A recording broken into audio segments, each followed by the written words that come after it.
I'm going to show you how to make Forgotten Coast kimchi. I call it Forgotten Coast because I'm on the Forgotten Coast, but also because here there's pretty much none of the ingredients you need to make regular kimchi. We don't have a Korean store in the area, we don't have a large Korean population. So this is a good kimchi for, I get alternatives for everything you need in kimchi. If you know any Koreans, put it in front of them, don't tell them what's in it, and then just have them eat it. When you blow their mind, then you can tell them what's in it. So I got my reading glasses on, because I'm old and I can't see. Sunglasses, because we're going to the garden for a few ingredients. All right?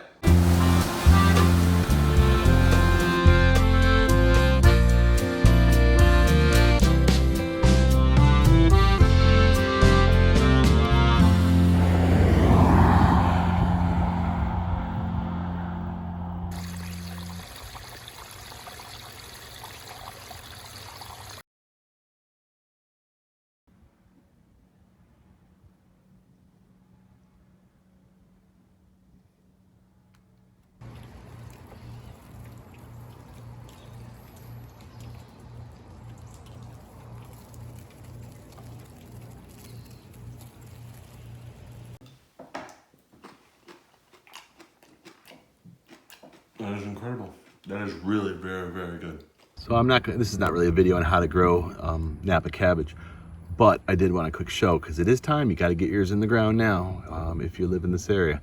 So, but I have them in, I do start them in trays or as blocks, and then once they, as soon as they germinate, I get them into pots. And as soon as you get them into pots, they start growing their true leaves, which is really neat, because then I can start leaving them out in sun for all day long. But right now I'm just giving them about 3 or 4 hours. At this stage they don't need a whole lot of sun, and they might start not really liking it too. So I'm gonna get these guys in the shade. Just a few days, you gotta kind of wait till they get those true leaves. Once those true leaves are up, then they're very easy. You can get them in the ground, plant them in some landscape fabric or into some wood chips, and you're good to go. There's not much else you need to do to them. All right, let's go through what you need first. 16 pounds of Napa cabbage.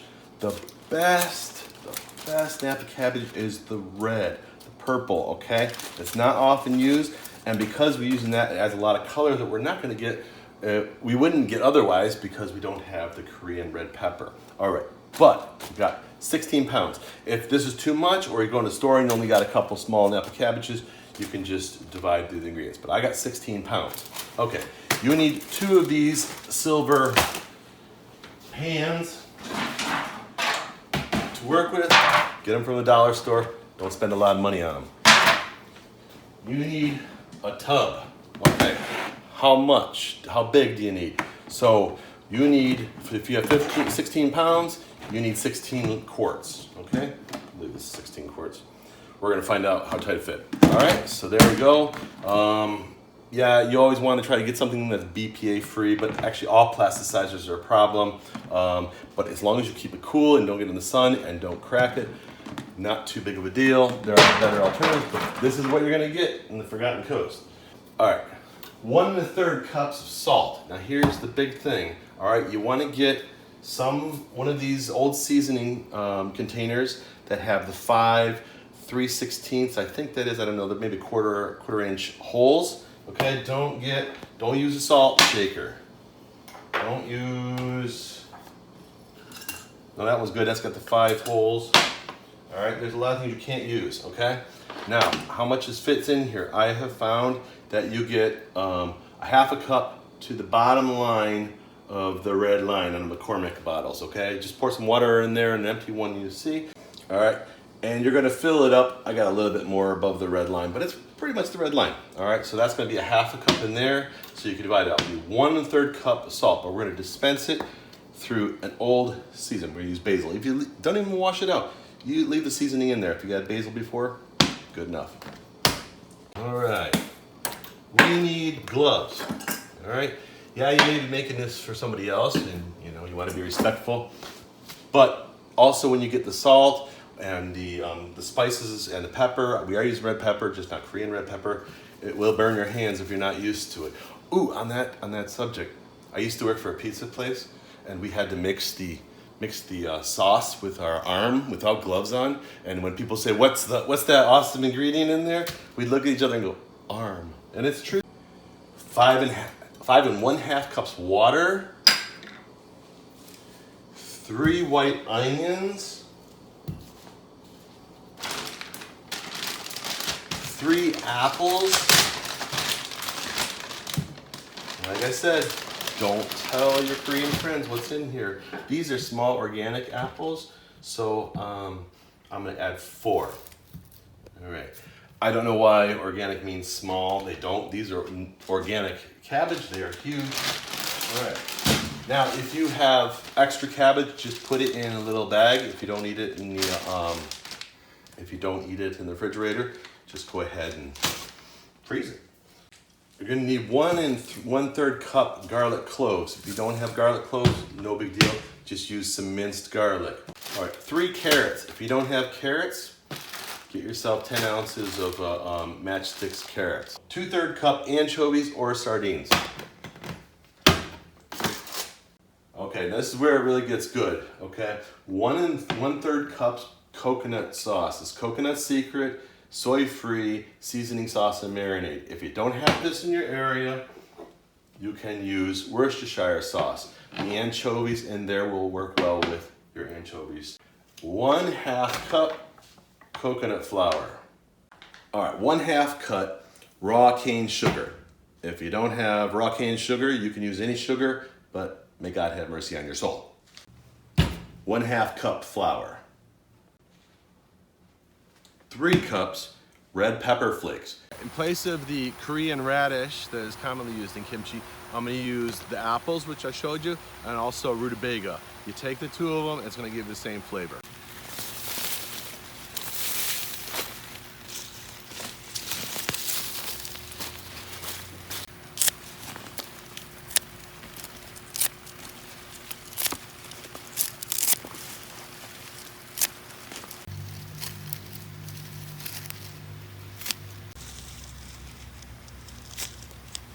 So it's probably more than 3 cups, but there's a lot of dead stuff in there. I want just the best chives, so I'll eat the extra later.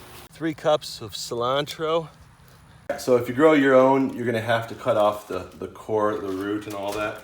So get it nice and flush, and then just kind of go right there, and oh, it's a big one. Slit it right down the middle in halves. Peel it apart. Oh, this is a big one. Most of them are not that hard. Oh, there it is. That's what I'm talking about. Now, watch this, huh? You're just gonna kind of take a little slit right there and leave it.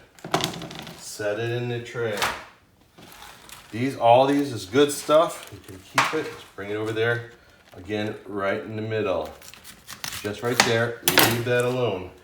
That's gonna stack up far. This one's not as thick. It should be easier to break apart. We're peeling it slowly.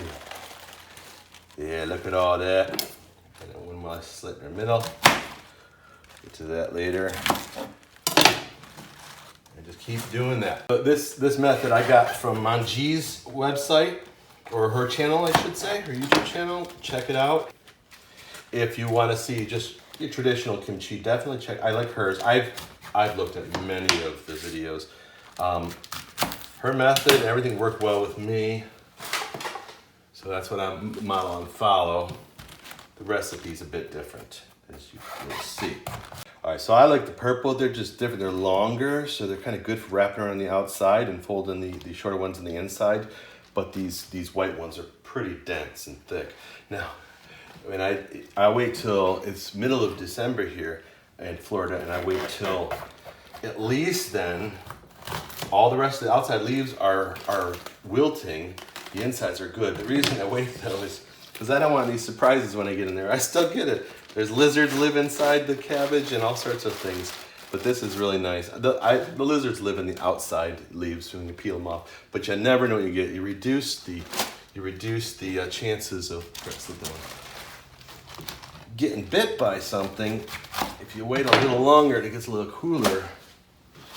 You can reach in there. I'm not concerned about lizards, but they do like to get in there. So then that'll fit. You can easily fit that in 2 pans. They're stacked up, but you do have room to maneuver and work with them. All right, this next part, you need your sink, and you need it to be spotless. All right, sinks are a very unsanitary place. You need to make it sanitary for what we're doing. So, if you have stainless steel, perfect, it's food grade. Just wash it, just like it's a dish. All right, I already washed it. I'm just kind of showing you what I did. It's already washed. All right, just throw the cabbage in the water as it's filling up. Try not to let it break apart. I just kind of throwing it in there, literally. Well, I set it gently. All right, so we're not really soaking them. We're just filling it up and getting them wet. It's going to help the salt stick, so you can grab them from the bottom.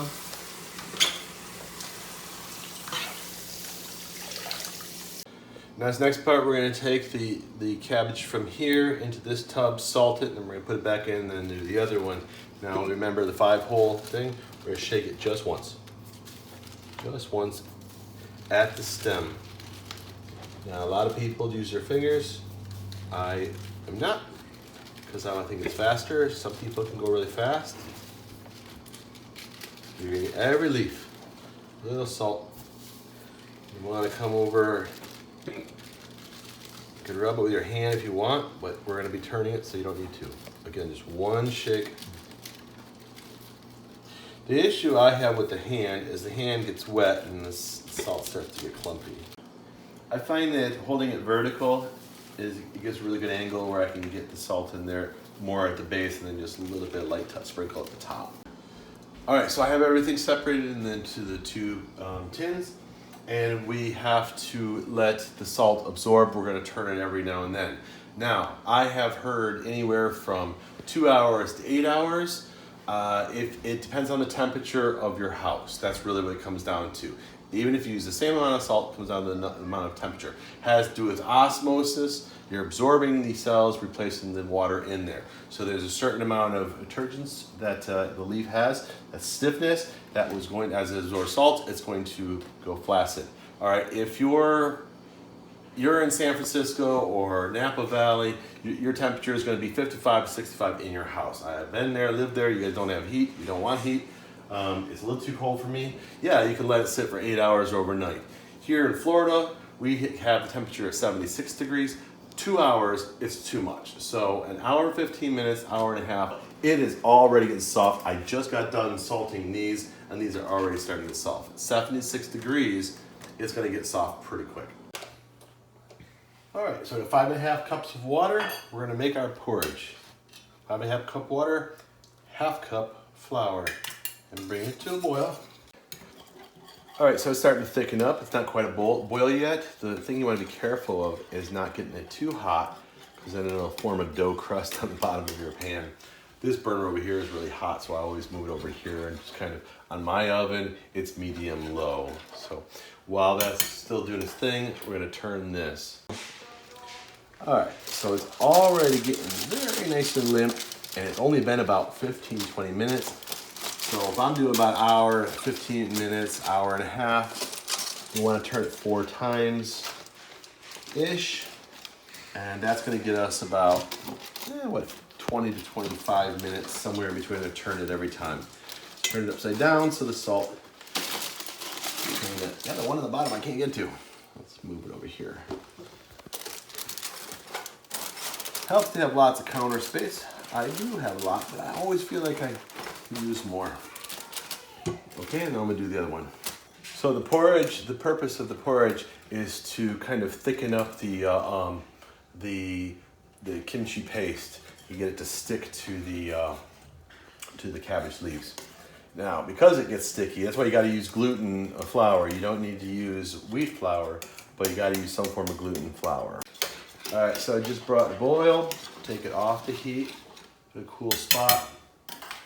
We're gonna let it cool down, but we're gonna add the sugar, 1/2 cup of sugar.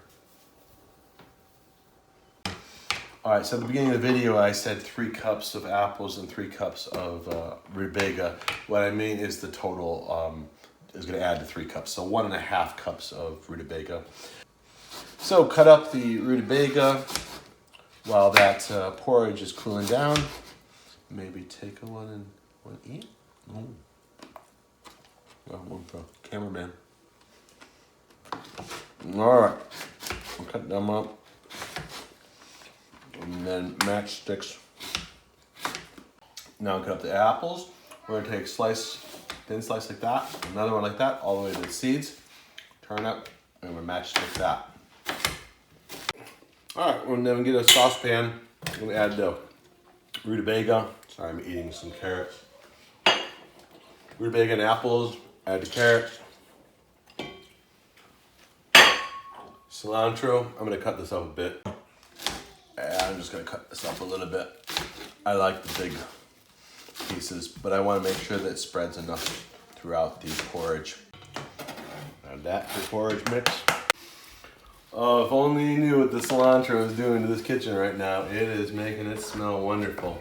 We're gonna have to blend that with some onions now, or chives.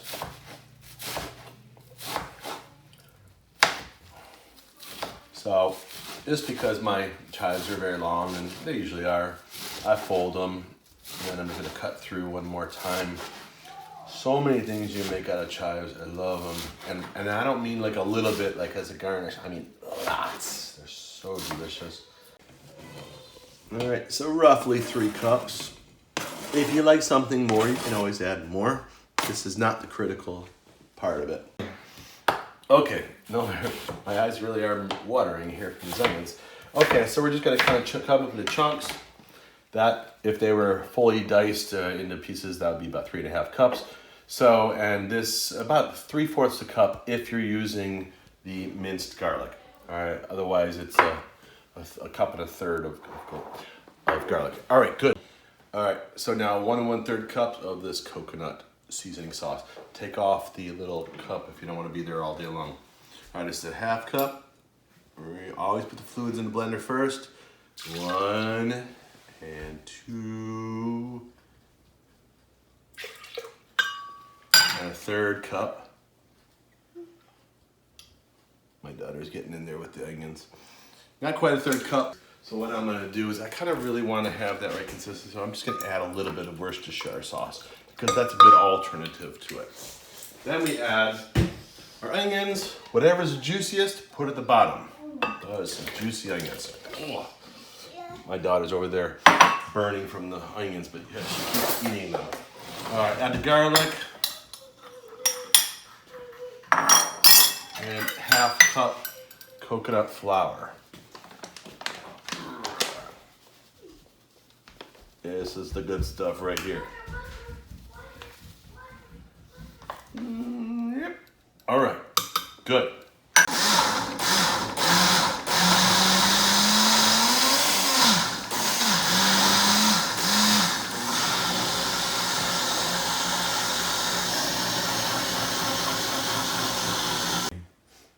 Oh, for heaven's sake. Just leave the camera there, but smell that. Oh, it's so good. It is so good. Don't forget to turn the cabbage about every 20 minutes, or depending on your house temperature, you want to get it 4 turns in, and we're getting close to making this. All right, now the fish.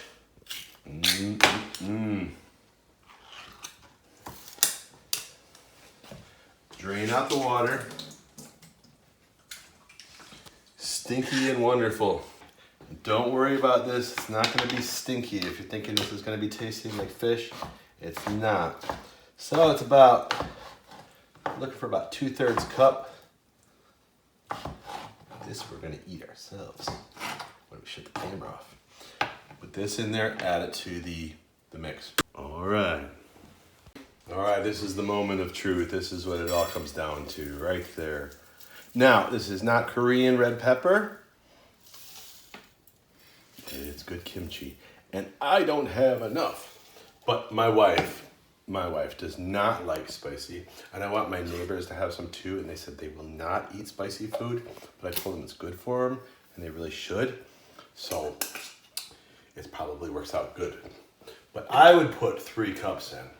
Now we're gonna pre-mix this just to get that puree around it. We're gonna mix it later when we add the porridge to it. But we're just gonna get this red pepper and the fish spread around.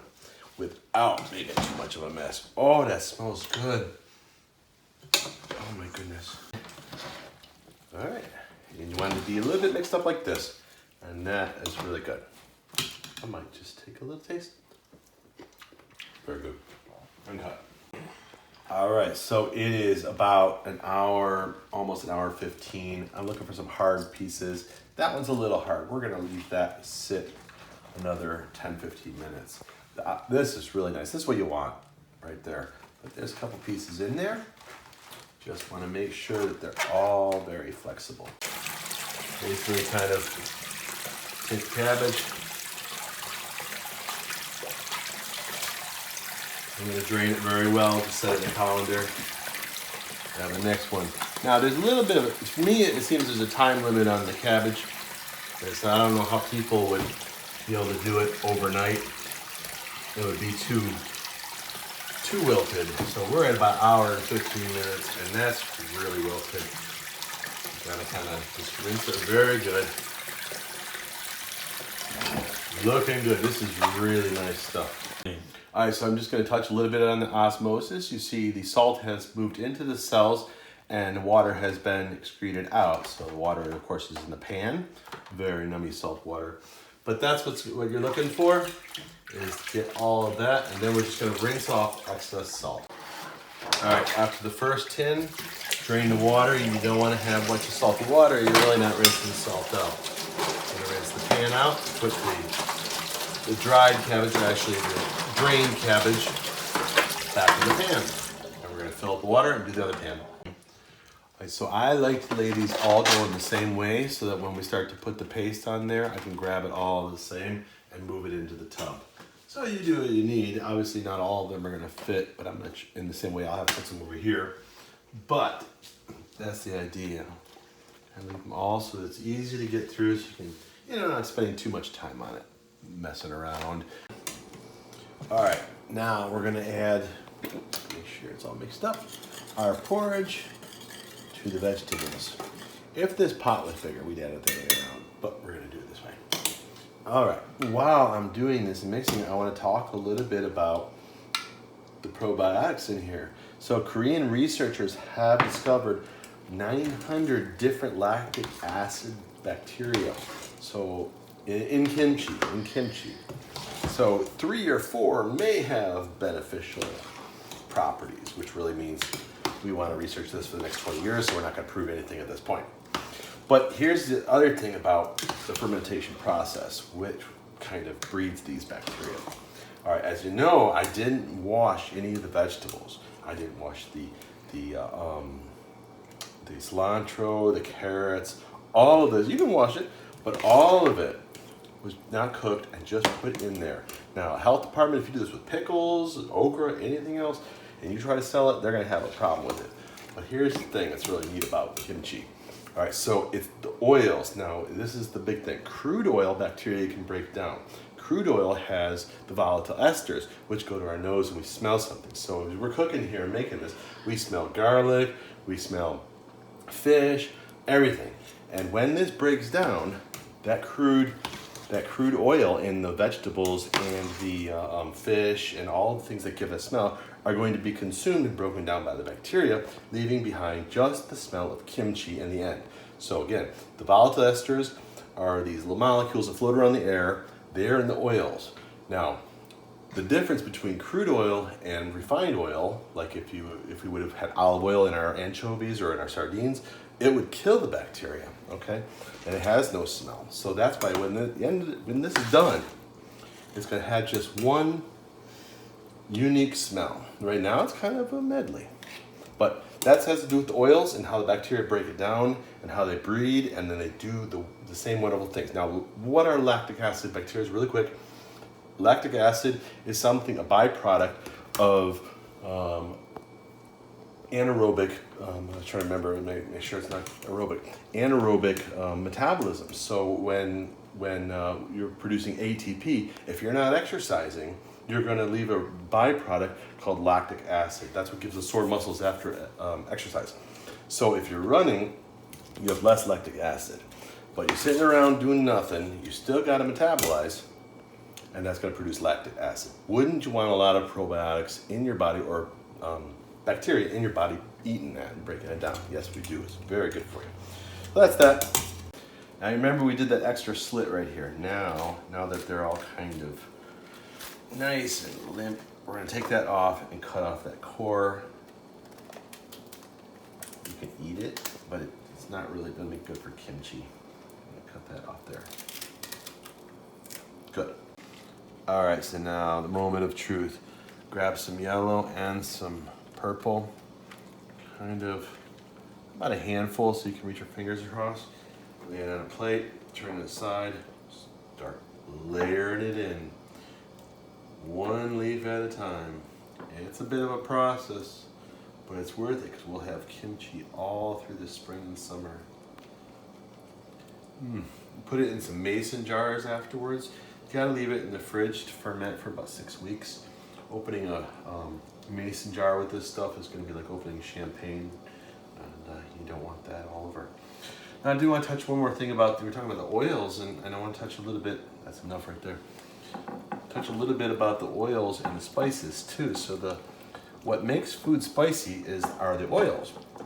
So as the oils break down from the fermentation process, you're going to get less spice. So when you first eat this, it's going to be burned in your mouth, all right? But over time, 6 weeks or so, it'll be mild enough that with the amount of spice we put in, you can barely even taste the spice. But it's going to be good for other people who just like a little heat. So, like I said, over time, the spices will break down. And we just do this to the whole lot.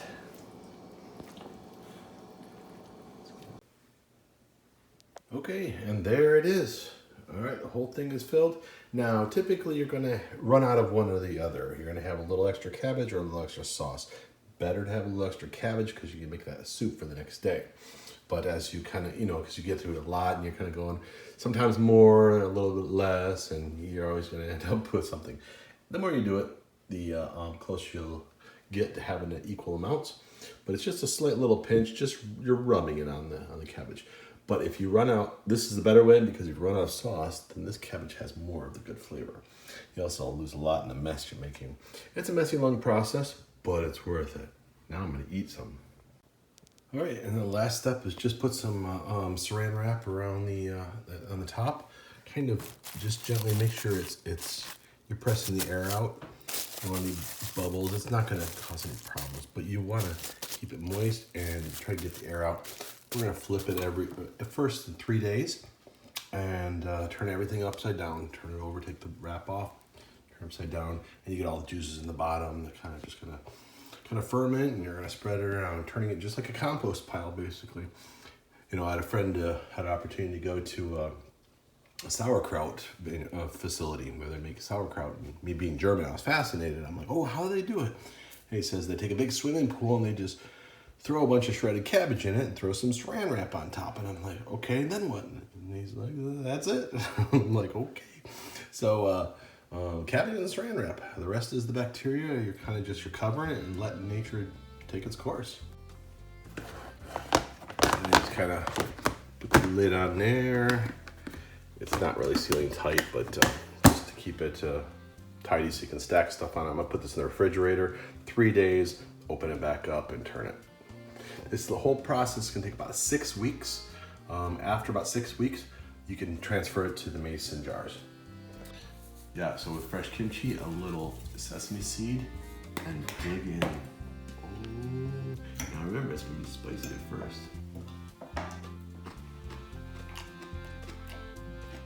That is incredible. That is really very, very good. Plenty of room on this beach for visitors.